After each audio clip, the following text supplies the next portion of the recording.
24 దారకుడు శ్రీ అగస్త్యుడు. శివభక్తుల కొరకు ప్రాణత్యాగము చేయుట అనగా కర్మ బంధముల నుండి బయటపడుటయే.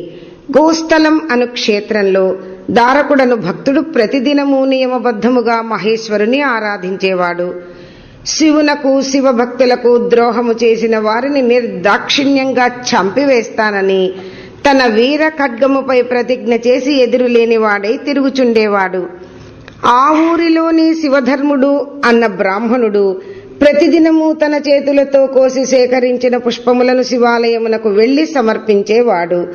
ఆ దేశం అనపాయ చక్రవర్తి ఏలుబడిలో సౌఖ్యంగా ఉంది. అతనికి కూడా శివుడనిన శివభక్తులనిన వల్లమాలిన భక్తి గౌరవములు. శివద్రోహులకు అతడు కఠిన శిక్షలు విధించేవాడు.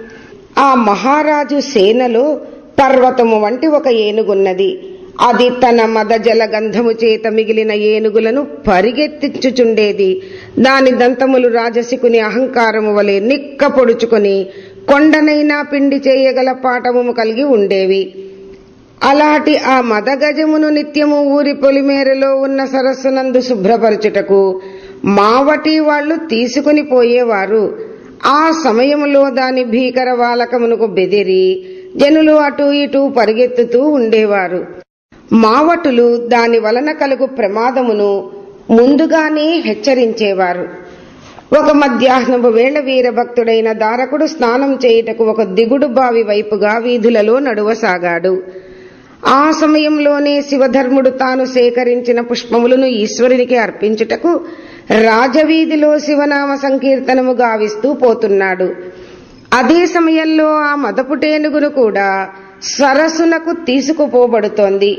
పూల సజ్జను పట్టుకొన్న శివధర్ముని సమీపించగానే అతడు భయపడి రక్షించండి అని గావుకేకలు పెట్టాడు. ఏనుగు రెచ్చిపోయి పరుగు పరుగున అతన్ని సమీపించి అతని చేతిలోని పూల సజ్జను తుండముతో లాగికొని పూలను చెల్లా చెదురుగా విసిరివేసి తొక్కి ముందుకు సాగిపోయింది. తన పవిత్రమైన శివ పూజా సుమాలు అలా నేలపాలవగనే శివధర్ముడు మిక్కిలి దుఃఖితుడై మావటి వాళ్లను కసితీరా తిట్టి, అయ్యా, ఈ అన్యాయమును ఎదుర్కొనేవారే లేరా? శివభక్తులకు రక్షణయే లేదా అని బిగ్గరగా ఆక్రోశించాడు. అతని వేదన దారకుని హృదయమున పడ్డది. అతడు రుద్రుడు కాడా మరి? వెంటనే పరుగున వచ్చి శివధర్ముని ప్రశ్నింపగా బ్రాహ్మణుడు తనకు జరిగిన శివద్రోహమంతా వివరించాడు. అది వింటూనే దారకుని రక్తము సలసల పొంగింది. పళ్ళు పటపటలాడించాడు. కళ్ళు చెంపలు ఎర్రబడ్డాయి. కోపంతో భగ్గుమన్న అతడు ప్రాణమునకు తెగించి ఒక్క ఉరుకున గజమును సమీపించి ఇనుప స్తంభముల వంటి దాని కాళ్లను తన వీర కరవాలముతో నరికివేశాడు. అది తన తుండముతో దారకును పట్టుకొనబోగా దాని తుండమును కూడా అతడు నరికివేశాడు. ఈ ఊచ కోతకు అంతటి భద్రగజము తత్వ విచారణకు తల్లక్రిందులుగా పతనమయ్యే అహంకారము వలె నేల కొరగి మాంసపు ముద్దై మిగిలింది. కనుమూసి తెరిచినంతలో జరిగిన ఈ ఘాతుకమునకు మతిపోయిన మావటివారు వీరమాహేశ్వరుని పైకి ఉరికారు.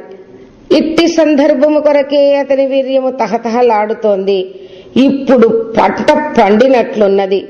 దారకుడు రెట్టించిన సమరోత్సాహముతో స్వైర విహారం చేయగా మావటులు భటులు అతని విచ్చుకత్తికి వీర నైవేద్యమై అతని వీర్య ప్రసాదంగా మిగిలారు. కడుపు నిండిన కరవాలమును శుభ్రము చేసుకుని దారకుడు శాంతించి తను నెరపిన ఘోర కలిచే పవిత్రీకరింపబడిన ఆ స్థలము పక్కనే వీరాసనం వేసుకుని ఎగసి సొలసిన అగ్ని పర్వతం వలె కూర్చున్నాడు. ఈ దారుణ కృత్యమును అతడి జనులు రాజుకు నివేదించారు. అతడు సత్వరమే తన బంగారు తేరును అధిరోహించి కొంత సైన్యము వెంటరాగా హత్యా ప్రదేశమును చేరి తన సునిశిత దృష్టితో సన్నివేశమునంతటినీ గమనించాడు. తన పూలు నేలపాలైన బాధతో జరిగిన సంఘటనతో బిక్కచచ్చిన ఒక్క బాపనయ్య శివధర్మమును తన నిజ పరాక్రమంతో రక్షించిన దారకుడు, శివాపరాధమునకు శిక్షగా శిరములు తెగిపడిన రక్షకులు, శ్రీకృష్ణునిచే హతమైన కువలయాపీడము వలె నిర్జీవమై నేలకూలిన భద్రగజము, భక్తుడు పవిత్రుడు అయిన అనపాయ ప్రభువు జరిగింది గ్రహించాడు. దోషిని బంధింపబోవచున్న తన పరవారమును చేతి సంజ్ఞతో వారించి తానే రథము దిగి దారకుని వైపునకు కృపాణమును ధరించియే నడిచాడు. దారకునిలో ఎట్టి వికారము కలుగలేదు. కాని జనులలో ఉత్కంఠ. అనపాయుడు దారకుని సమీపించగానే అతని పాదములపై శిరముండునట్లు ప్రణమిల్లాడు. తండ్రి, నా పరివారము చేసిన దోషమునకు నేనే బాధ్యుడను. నీ హత్యా తోరణములో నా శిరమును కూడా చేర్పుము. దానితో నేను నిశ్చయముగా పాపరహితుడను పవిత్రుడను అయ్యదను అని దారకుని చేతిలోని ఆయుధమును లాగికొని తనను తానే తెగ నరుకుకొనుటకు సిద్ధపడ్డాడు. మహారాజు యొక్క ఈ అద్భుత శీలవర్తనమునకు దారకుని కోపస్వభావము పూర్తిగా నిర్మూలమైనది. అతడు దయతో కరిగిపోయి, అయ్యో, ఈ ప్రభు ఇంత శివభక్తుడా, ఇట్టి అనపాయుడా, ద్రోహం చేసింది వీరు కాదు నేనే అని భావిస్తూ క్షణంలో తన ఆయుధమును తిరిగి లాగుకొని ఆత్మహత్య చేసుకొనపోయాడు. అంతలో భూమి ఆకాశములు నినదించినట్లు అశరీరవాణి పలికింది, భక్తాగ్రేసరులారా, మీరు ఎవ్వరూ మరణింపనక్కరలేదు. మీ వలన శైవధర్మము విశేష వృద్ధిని పొందగలదు. దారక, నీవిక ఆయుధము యొక్క అవసరము లేకనే శివభక్తులను రక్షించగలవు. ప్రాణములపై తీపి లేని మీరు జీవన్ముక్తులై చిరకాలము శివధర్మ ఆచరణముతో జీవించగలరు అని అనుశాసించగానే చనిపోయిన వీరులు ఏనుగు కూడా స్వస్థులై లేచారు. ఆయుధమును సన్యసించిన దారకునికి, శివధర్మునికి తన ఆస్థానమున ప్రత్యేక స్థానములు కల్పించి రాజు స్వస్థానము చేరుకున్నాడు. ఓం తత్సత్.